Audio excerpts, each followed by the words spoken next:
Kalau mau keren, tonton pidato dia pada tanggal 18 di DPR. Itu yang paling keren dia ngomong soal anti korupsi sebenarnya. Dalam bahasanya intelijen itu, presiden batuk saja itu perintah. Presiden batuk. Puji Prabowo belum selesai. Oh, iya. Biar cepat kita jadi menteri. Nah, itu dia. Biar cepat jadi menteri. Biar cepat.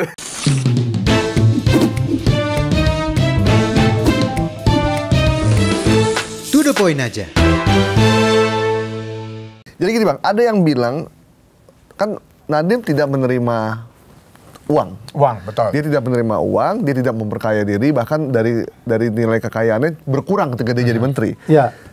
Jadi ya udah Pak Nadiem buka saja. Terus terang saja apa yang terjadi Itu yang di sebenarnya. podcast lu ada 4 triliun itu. Iya. Buka saja apa yang terjadi sebenarnya daripada seperti ini. Iya. Ada yang bilang begitu karena mungkin sistem itu yang membuat akhirnya dia tidak bisa bergerak. Yang memaksa dia harus melakukan itu. Nah, itu yang saya bilang kembali lagi, kalau kita kembalikan dari Amiki itu kan sebenarnya itu bicara sistem. Amiki itu sistem. Itu kan awal sejarahnya orang kulit putih di Amerika, jangan dibeda-bedain yang gitu ya. Nah, jadi kalau kita bicara sistem, ya memang bisa jadi ini persoalannya adalah persoalan bukan persoalan dari perilaku atau niat jahat, mens rea, actus reus dari Nadiem sendiri.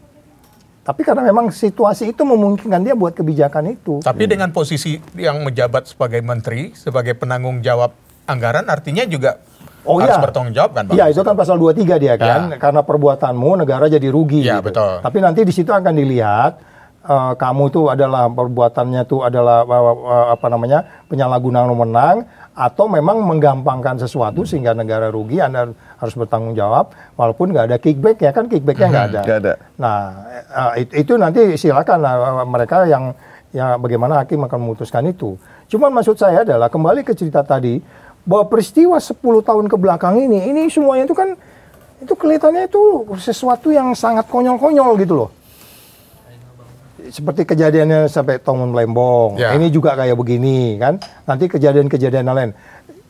Selain yang memang tegas ya soal 300 triliun, itu juga itu pun konyol sebenarnya. Kok sampai lama begitu 300 triliun itu konyol banget. Jadi maksud abang buat menteri-menteri yang kemarin 10 tahun menjabat hati-hati gitu hati-hati, ya? Oh iya kan daluarsanya kan 18 tahun bro. Kadaluarsanya 18 tahun ya. Artinya kalau nggak selesai hari ini, kalau tahun 2029 gue jadi presiden, gue naikin juga tuh perkara. Iya.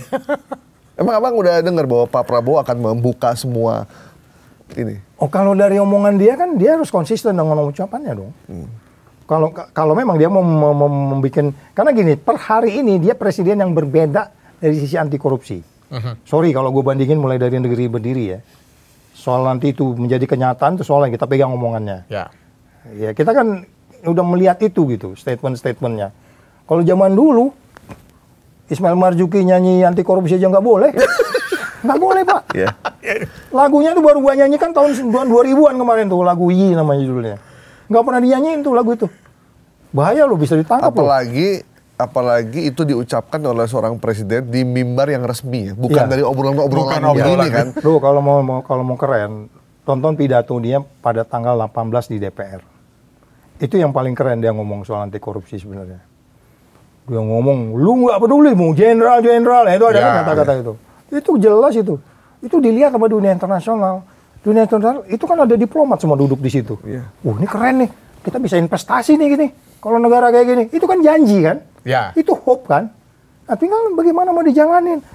Lu jabarin dong, polisi, jaksa, KPK, jabarin tuh ngomong presiden. Artinya hope tadi kalau tidak diiringi oleh indeks persepsi korupsi itu yang akan meningkat, jadi hanya omong kosong aja, hanya omong-omong aja jadi. Iya, karena memang dalam bahasanya intelijen itu, presiden batuk saja itu perintah.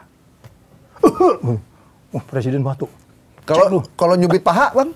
Itu apa lagi gitu?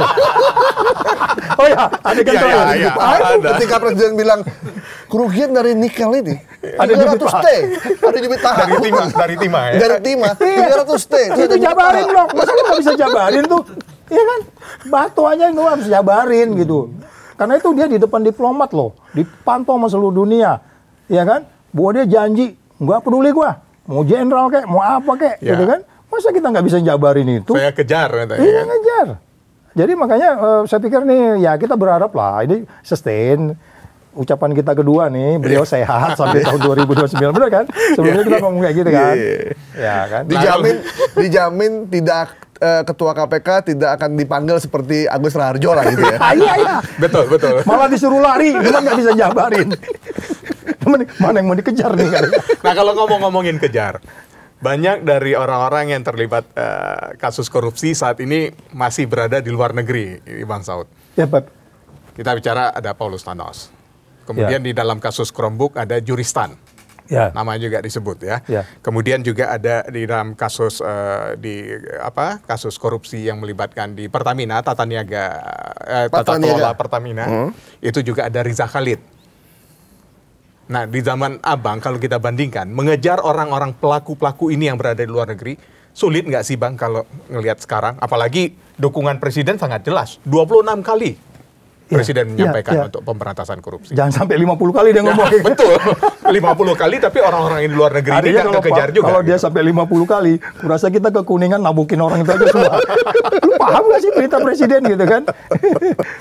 Jadi gini, mungkin agak berbeda ketika bagaimana kita di kasus yang lalu independensi KPK, badan mereka bermanuver berani cepat waktu kita nyewa pesawat ke Kolombia kan. Ya. Nah ini kan sekarang mereka mikir, dia kan pegawai negeri, lo nyewa kerugian negara gue diadilin. Jadi dia takut bermanuver bisa jadi.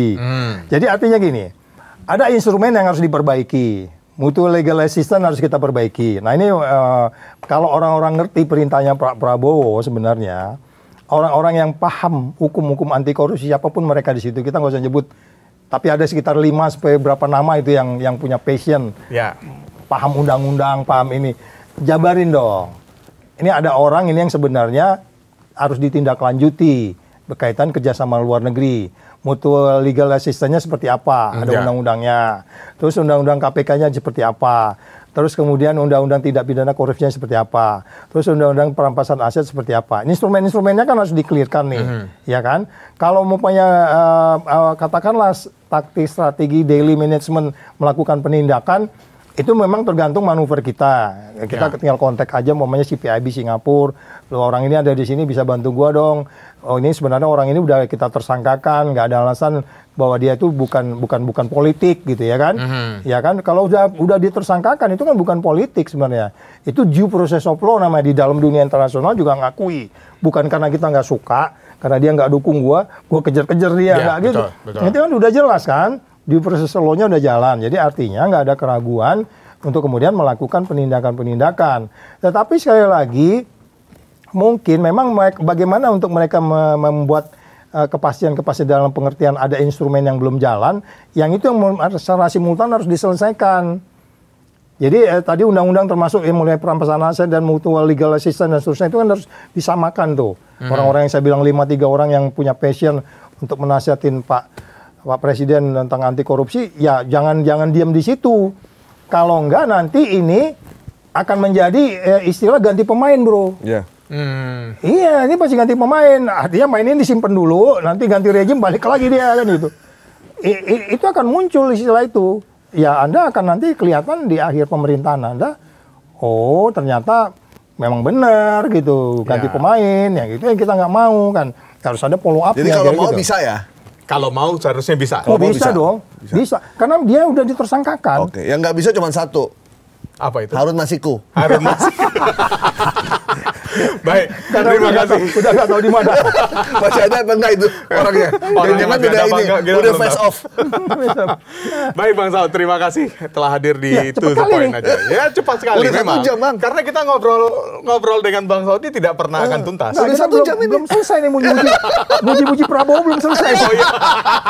Biar cepat kita jadi menteri. Nah, itu dia. Biar cepat jadi menteri kita. Biar cepat. Emang abang mau jadi komisaris apa sih? Janganlah. Aku udah bilang di beberapa podcast saya, Pak Prabowo please jangan pernah bayar saya, nanti gua nggak bisa ngomong lagi. Wah keren ya. Iya, keren. Karena akan terbatas bicaranya. Iya dong. Nah, karena memang gini juga kan enak kan. Istilahnya kalau bahasa Sundanya itu apa namanya, dekat tuh bau, jauh tuh harum gitu. Harum. Karena keterbatasan waktu juga kita Udah abang jangan masuk ya, pemerintah deh. Nanti kita kehilangan pencerahan. Iya. Karena biasa kalau udah masuk kayak. Gue yakinnya kalau gue masuk lu nggak manggil gue pasti. Manggil minta proyek. Oke. Baik, terima kasih Bang Saud. Kalau dari pembicaraan dengan Bang Saud tadi saya mungkin bisa kutip ya. Ketika kebenaran disembunyikan, korupsi bukan sekedar soal uang, tapi juga nurani bangsa yang hilang. Yap. Era boleh berganti, tapi integritas tak boleh mati. Semoga suara lantang kita yang melawan korupsi ini tak hanya menjadi gema, tapi jadi pengingat bahwa hukum seharusnya berdiri untuk semua. Saya Eka Kasubah. Saya Gai Parto Sigit. Cepat sekali kesimpulannya, Bang. Yeah. Luar biasa. Udah bisa jadi ketua KPK Iya, dia. cocok. Tetap kritis, tetap waras, dan seperti biasa, to the point aja. Bye-bye. Bye.